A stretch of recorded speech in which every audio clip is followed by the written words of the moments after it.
Welcome back to Gerodynamics. Okay, part three. Let's get this knocked out because I would like this to be the end of this series. I didn't expect it to be a series, but here it is. And then my next videos will be movie reviews, will be opening sorcery, will be opening magic cards, will be fun stuff. Okay, I promise. I'm gonna record those on Monday, so I'm going to put this one out. I'm going to put the first one out today, second one out tomorrow.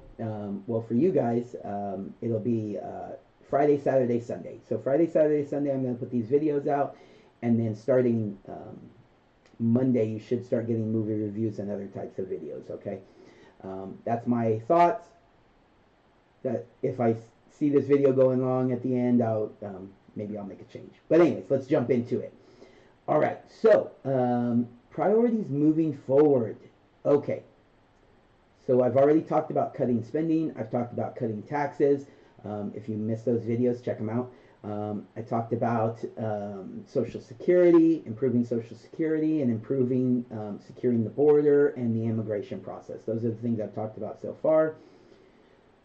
We are going to probably be eliminating a lot of things, a lot of spending cuts, a lot of budgetary things, consolidating departments. But one that I want to single out is the Department of Education. It sounds to me like a big push that Trump is making is he's really going to eliminate the Department of Education. He has Linda McMahon that he's trying to nominate for the Secretary of the Department of Education. And her job is basically to come in and to eliminate the Department of Education. So she's going to oversee that. That's what it sounds like to me. And so she's going to come in. She's going to eliminate the federal Department of Education, return the power and the funding to the states and local municipalities. So it's not like the funding is going away at this point. You know, there is education funding built into our budget, into our taxes. She's just going to reallocate that to the states and the local municipalities. She is going to let them make decisions at their level for how to run their education programs. This is a great thing. What will happen is it'll result in, someone in Arkansas is not going to need the same type of education that someone in San Francisco, needs, right, or wants. You're going to want to teach different things for for different careers and different social things, and so that is something that if you have a federal mandate on how education is, then it's just one size fits all doesn't work. And we've seen that over the past decades that we've had the Department of Education. Was it the 70s, I think, when they implemented the Department of Education? So we've looked at about 50 years, right, of failure for the Department of Education. Education has gotten worse. We've spent more, and it's just gotten worse. So eliminate the Department of Education, return education to the states and local municipalities. Let's go ahead and let them start innovating at their level. Even beyond that, school choice. School choice is a huge part of this.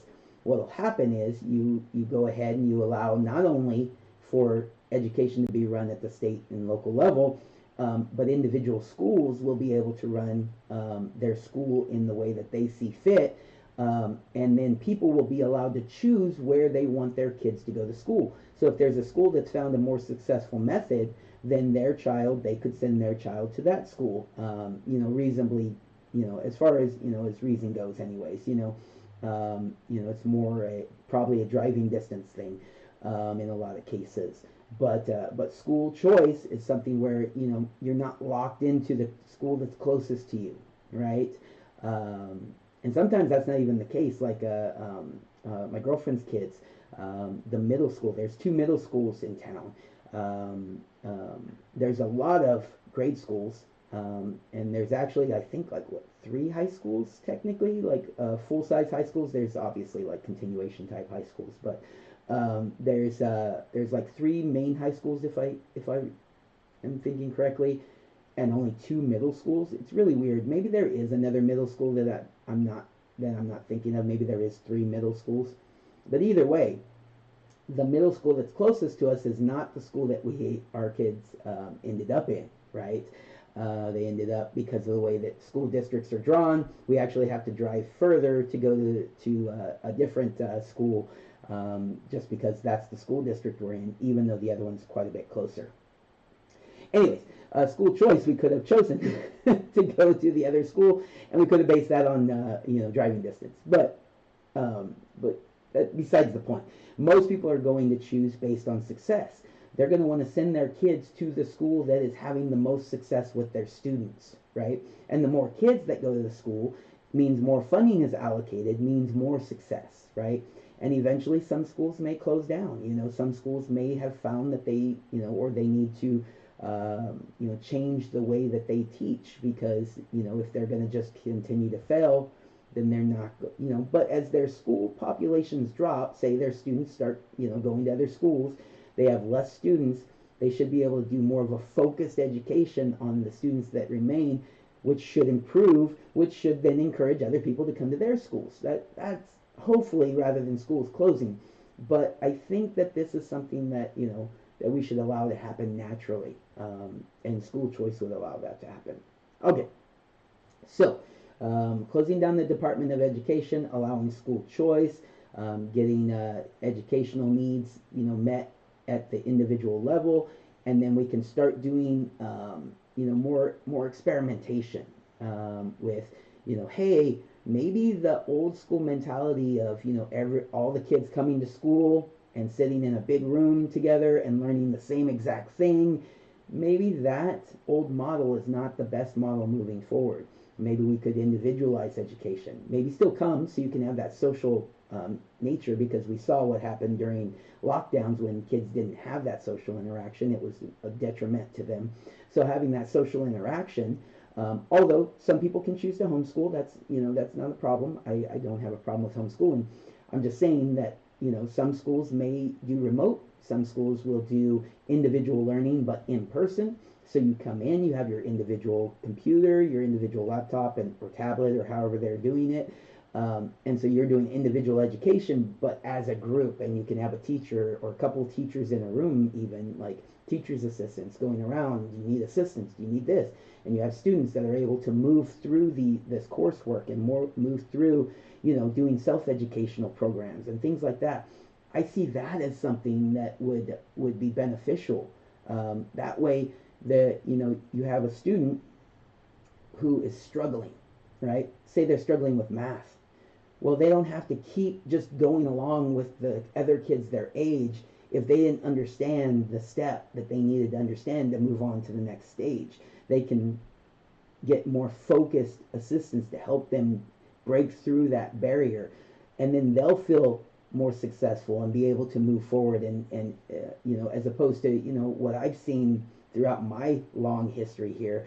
I would watch kids, and I was very good at math, but then I would watch a friend of mine, and he's struggling, and he's just getting embarrassed, and then he gets angry, and then then he lashes out, and he's getting himself into trouble and not working, doing his work, and it spirals. Whereas if it's individual and this kid can take his time to learn this hard concept, get some one-on-one assistance, with that.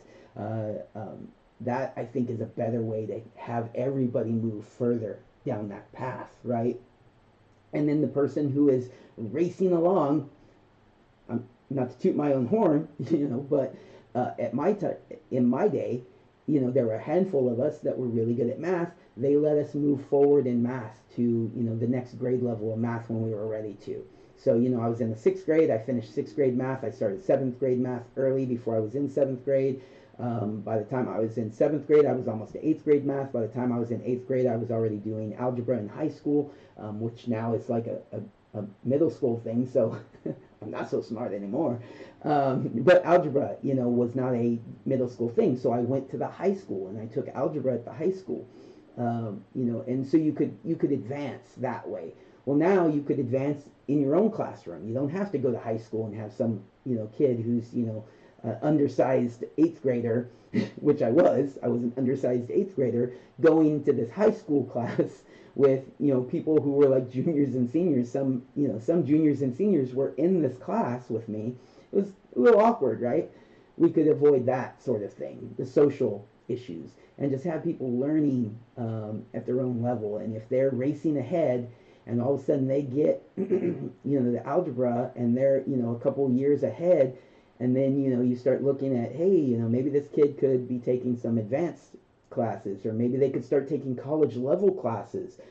Say you're in high school and you're already like, I'm just ready to do college. Well, they don't have to just kick you out of high school and send you on your merry way to start college when you're 15, 16 years old. You can start taking online college classes. These are things that, just ideas that are in my head about how we could improve our education system. Who knows what someone else could come up with? Much better ideas than me, right? And so if you have like a high school in,